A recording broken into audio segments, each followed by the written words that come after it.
Nitai Gaura Premanandi. All glories to the assembled devotees. All glories to the assembled devotees. All glories to the assembled devotees. All glories to Sri Guru and Sri Gauranga.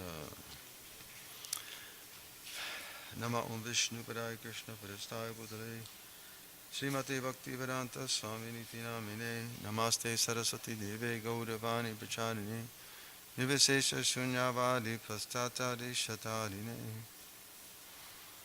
Om Namo Bhagavate Vasudevaya Om Namo Bhagavate Vasudevaya Om Namo Bhagavate Vasudevaya. Reading from Srimad Bhagavatam, chapter 14, entitled The Disappearance of Lord Krishna. Today we're going to read 1 and 2. Sutta Uvacha Samprastite Dvarakayam Jishno Bandhu Didrikshaya Gyatum Cha Punya Slokasya Krishnasya Cha Vicheshtitam Sutta Uvacha Samprastite Dvarakayam Samprastite Dvarakayam Jishno Bandhu Didrikshaya Jishno Bandhu Didrikshaya Gyatum Cha Punya Slokasya Gyatum Cha Punya Slokasya Krishnasya Cha Vicheshtitam Krishnasya Cha Vicheshtitam Sutta Uvacha Samprashtite Dvarakayam Jishno Bandhu Dadrikshaya Gyatum Cha Punya Shlokasya Krishnasya Cha Vicheshtitam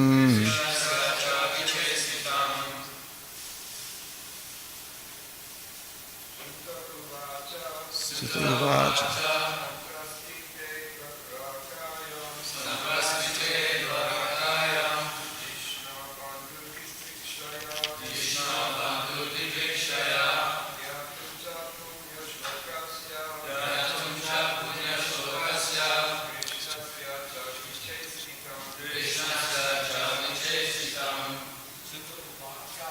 Sutta Uvacha Samprastite Dvarakayam Jishno Bandhu Dadrikshaya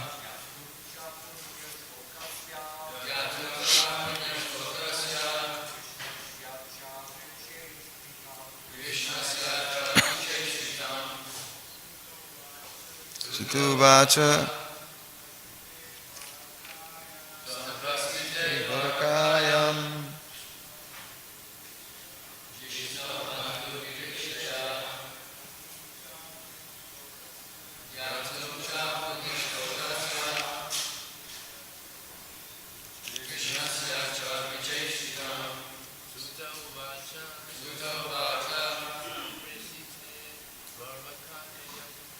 Prashtite Dvarakayam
Ladies,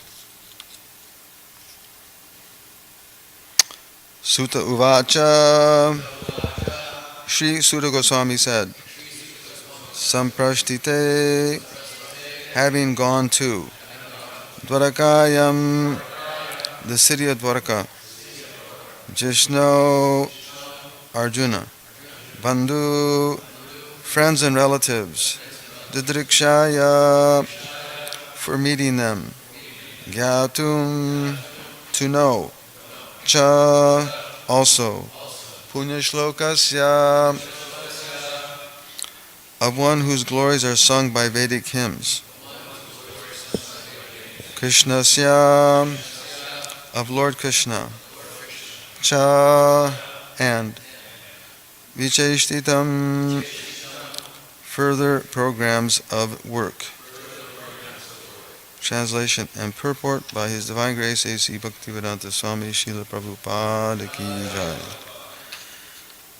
Sri Sutta Goswami said, Arjuna went to Dwarka to see Lord Sri Krishna and other friends, and also to learn from the Lord of his next activities. Purport. As stated in Bhagavad Gita, the Lord descended on earth for the protection of the faithful and annihilation of the impious. So after the battle of Kurukshetra and establishment of Maharaj Yudhisthira, the mission of the Lord was complete. The Pandavas, especially Sri Arjuna, were eternal companions of the Lord, and therefore Arjuna went to Dwarka to hear from the Lord of his next program of work. I'll just read text to myself. Vyatitak kati chinmasas tadanaya tatorjunaha dadarisha gohura rupani nimitani gurudvaha.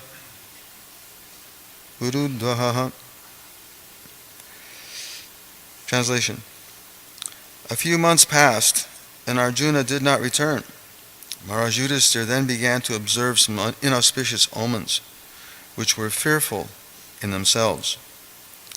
Purport. Lord Sri Krishna, the Supreme Personality of Godhead, is ad infinitum, more powerful than the most powerful sun of our experience. Millions and billions of suns are created by him and annihilated by him within his one breathing period. In the material world, the sun is considered to be the source of all productivity and material energy, and only due to the sun can we have the necessities of life. Therefore, during the personal presence of the Lord on the earth, all paraphernalia for our peace and prosperity, especially religion and knowledge, were in full display because of the Lord's presence, just as there is a full flood of light in the presence of the glowing sun. Maharaj Yudhisthira observed some discrepancies in his kingdom, and therefore he became very anxious about Arjuna, who was long absent, and there was also no news about Dwarka's well-being. He suspected the disappearance of Lord Krishna, otherwise there would have been no possibility of fearful omens. Om Jnanatamidandasya Gyananjana Shalakaya Chakshu Malitam Jena Tasmai Sri Gurave Namah. Kam Karoti Vachalam Pangam Lankayate Girim Yakripatam Hambande Sri Gurum Dinatarana Paramananda Madhavam Sri Chaitanya Ishvaram. So, now we're starting a new chapter in which the disappearance of the Lord from this physical world is to be described. And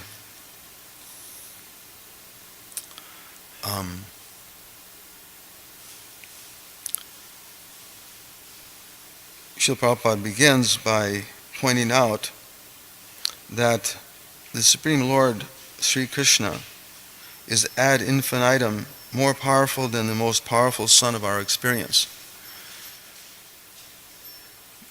We may have some experience of the sun in our lives, And certainly the scientists are trying their best to discover um, what um, what and how the universe was created, and from at least its origin. And they waste so much time. Here in the Srimad Bhagavatam, it's being described that certainly the sun is very powerful. And again, we have experience. You can go outside, and if you're out there too long, you get burned up. Uh, um, Although some people may dispute the idea of climate change, the Bhagavatam describes that in the future the sun will get so hot that it'll burn up the whole universe. And then the rains come and flood. And again, the new cycle of creation is there. So we may have some experience in our own limited way that the sun is certainly very powerful. The Brahma Samhita describes Raja Samasta Suramurti Asesha Teja, that the sun planet is the king of all planets. There are so many planets, again, in the universe that have a special quality, but everything revolves around the heat and fire that is produced by the sun, thereby giving life. And it's certainly full of infinite effulgence. There's so much speculation how strong and powerful the sun is, but as soon as there's no question of getting close, things would immediately burn up. And the scientists, they have this faint idea that it'll burn up in so many billions of years. But we know that the sun, it's getting its potency, its power from the personality of Godhead. Here in the purport, Srila Prabhupada points out that Lord Krishna is ad infinitum, more powerful than the most powerful sun of our experience. And there are so many suns. It's not that this is the only sun. We read in the Bhagavatam how there are so many universes, so many galaxies, billions of stars are being produced, billions of universes are being produced. They're emanating from the pores of the personality of Godhead, and they're inhaled and brought within his universal form again, within his personal form. So certainly there's something to be said about the magnificence of the sun, how it is the eye of the world, but it's described in the Vedic literatures that in pursuant of the orders of the Lord, it mounts the wheel of time. Although it's very powerful, according to the personality of Godhead's will, that sun is functioning in a particular way. And according to the wheel of time, it revolves. And again, in the Bhagavatam, it's described, Ayur Harati Vaipungsang Udyan Astan Chayanaso, that with every rising and setting of the sun, it decreases the duration of life of everyone. The sun is so powerful that with its rising and setting, in accordance with the instructions of the Lord, it's decreasing the lifespan of all of us day by day. And there's no stopping. It's not that you can create some machine, or you can come to some material plane and avoid that. No. That is described by the Lord Himself in Bhagavad Gita, Brahman Bhuvana Loka, that from the highest planet down to the lowest planet, all are subject to these laws, to this law of time and birth and death. It comes into existence and it disappears in due course. So, although the sun is so powerful, and again, we may have a little bit of experience, the Supreme Personality of Godhead, as Prabhupada points out here, is infinitely more powerful than the most powerful sun of that experience. Just imagine how powerful the Personality of Godhead is, that even though the sun is powerful to beyond our imagination, the Personality of Godhead is eternally beyond that, infinitely beyond that, and is created by Him and annihilated by Him within just His one breathing period, just within His one breath. This whole creation comes about and is annihilated. Although the sun, as Prabhupada points out here, in the material world is considered to be the source of all productivity and material energy, and only due to the sun can we have the necessities of life, which is a fact. Without the sun, we wouldn't be able to see, we wouldn't be able to survive the temperatures, there would be no vegetation, there wouldn't be any life, period. So certainly it's by the benefits or effects of the sun that all these necessities of life are provided. But it's described that the Personality of Godhead is the source of all of that.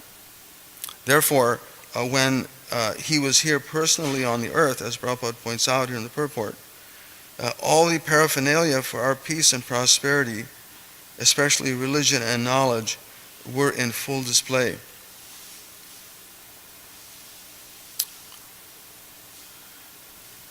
So certainly the sun provides us whatever necessities we need, but the Supreme Lord being the source of the sun, just by Him personally being here, everything was provided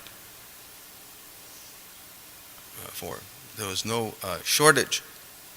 Therefore, you can see in the purport here, or in the verse, Maharaj Yudhisthira is quite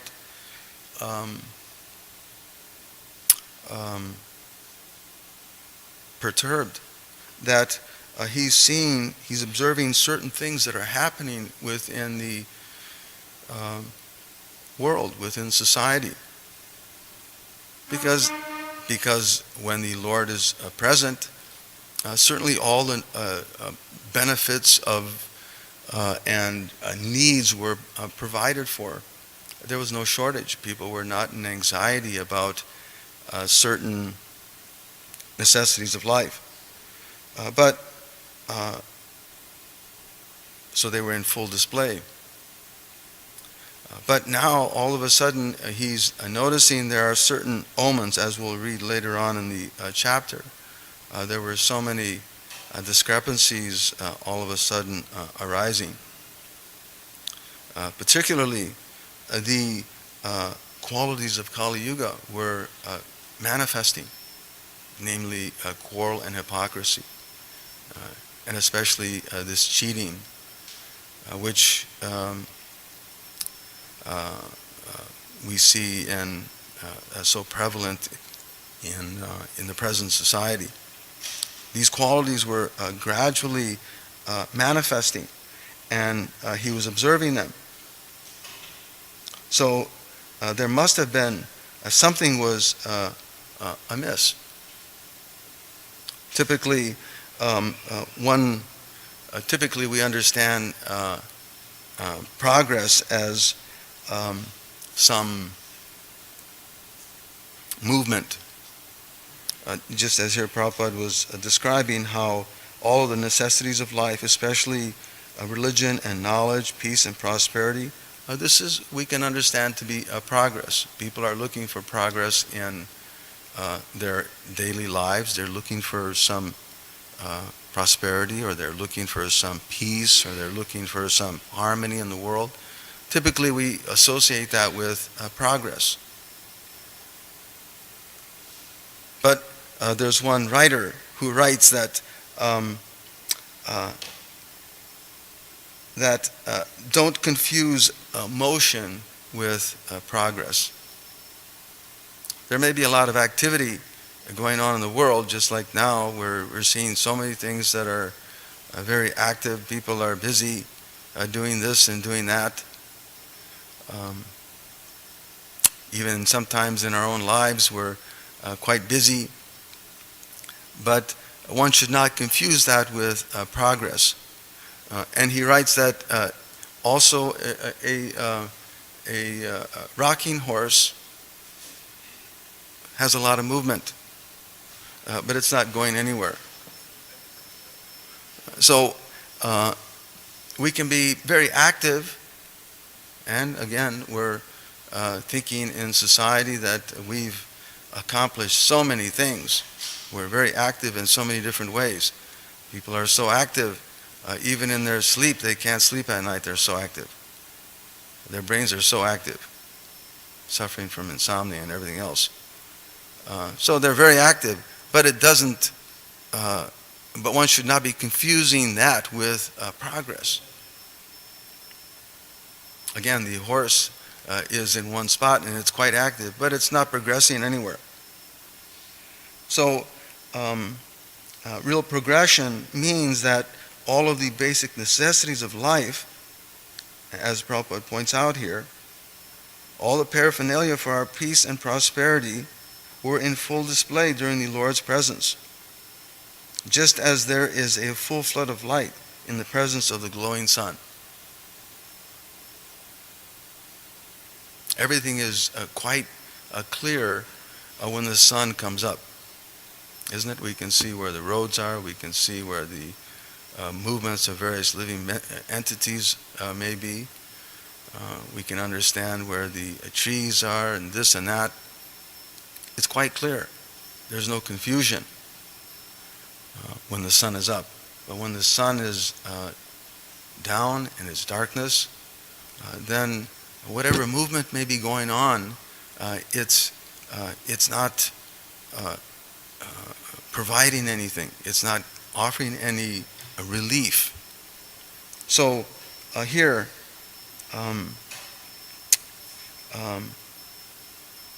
during the Lord's presence, people were quite happy. Everything was there. There's a Roman saying that to keep the people happy, one should provide bread and circus. In other words, sustenance and entertainment. So this is the modern mentality. That real happiness means let's just give them something to eat and keep them busy. Let's provide a circus. Keep them busy. This is the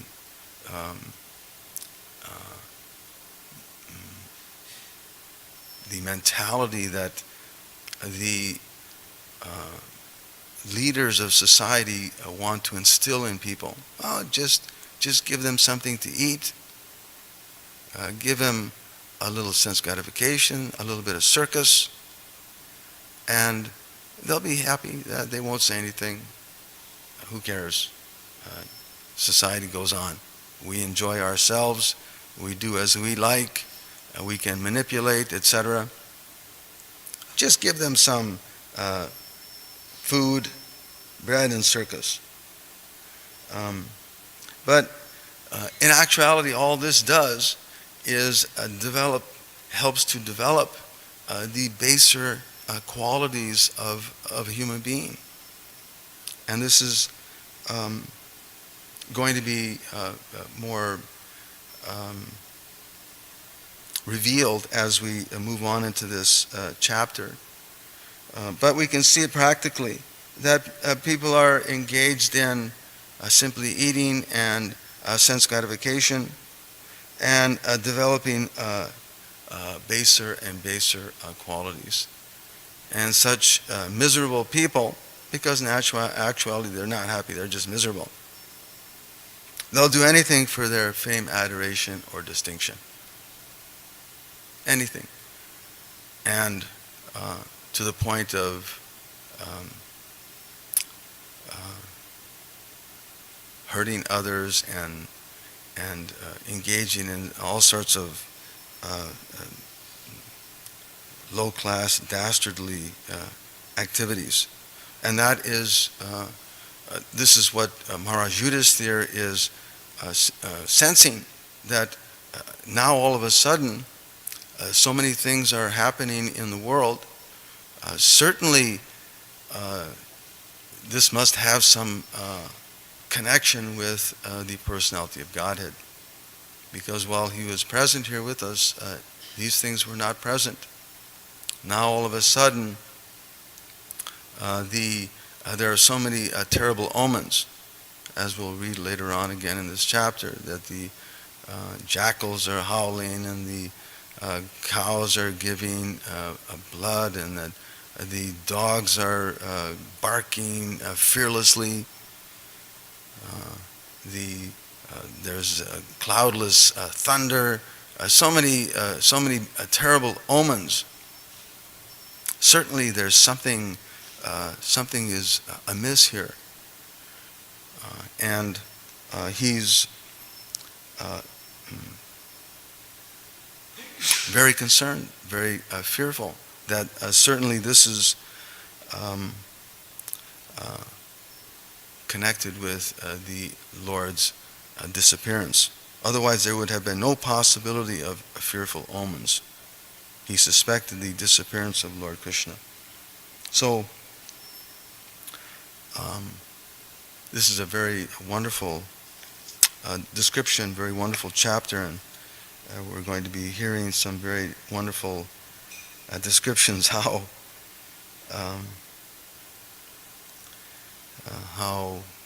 Kali Yuga is gradually entering in the age. So we'll end there. Are there any questions or comments? Yes, Prabhu.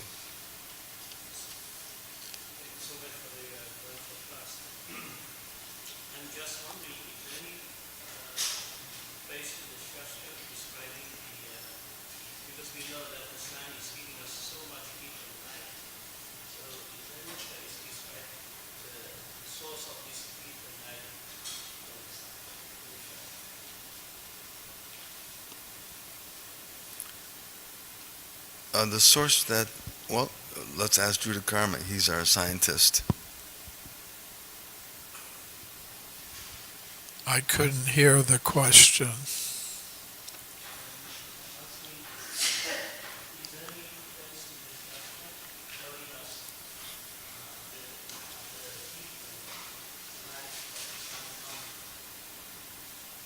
Is there any place in the Shastra where it says the heat and light?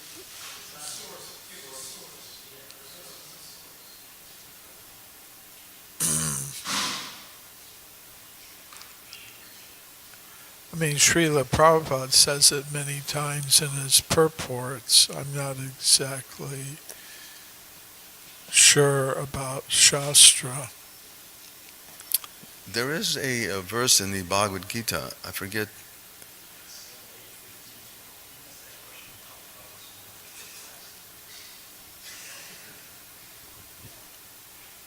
Bhagavad Gita 7:8, Bhagavad Gita 15:12.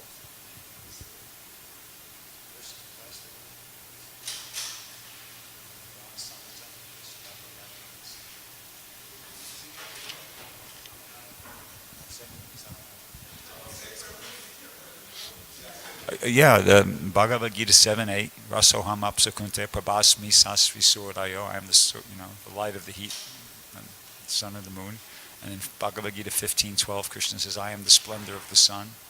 So, there's many places.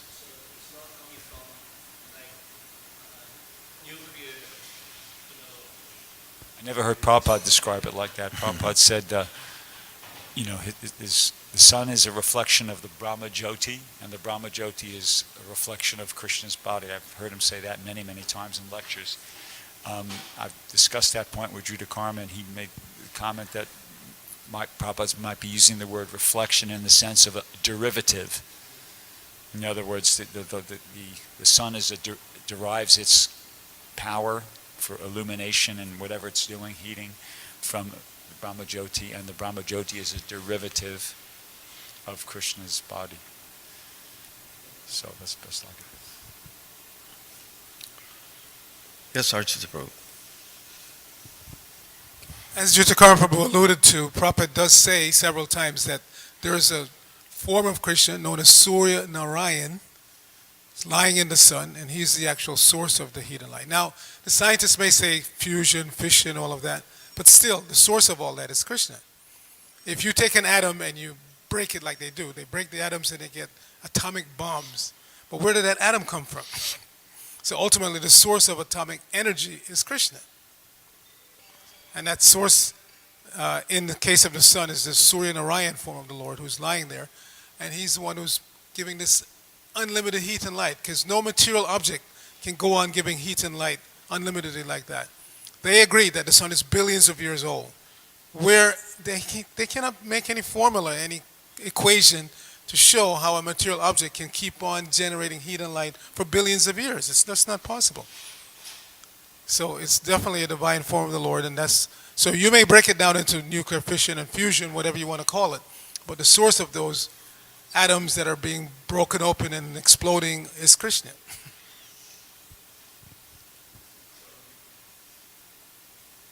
Yes, Prabhu. So in contrast to our leaders today, who just say give them a little thing to eat, a little activity to perform, and then pay us lots of taxes so we can all enjoy. I feel like I've heard Prabhupada say if there was a righteous king, a pious king in control or in leadership position, then there is no scarcity. So I was wondering, what scarcity was it that they were seeing when Krishna left, other than omens? I believe this chapter just describes the omens, Just the omens. the inauspicious omens that are gradually manifesting. Yeah, because Parikshit was a pious king too, and he saw Kali started manifesting. His cow with one leg, and Yeah, so, I believe this chapter describes just the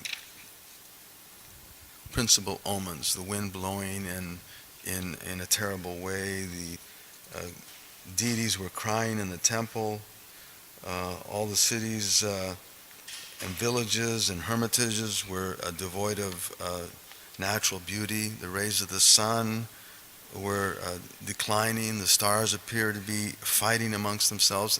There were certain omens of lackluster, but celestial omens manifesting.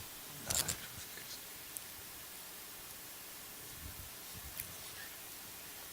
All right.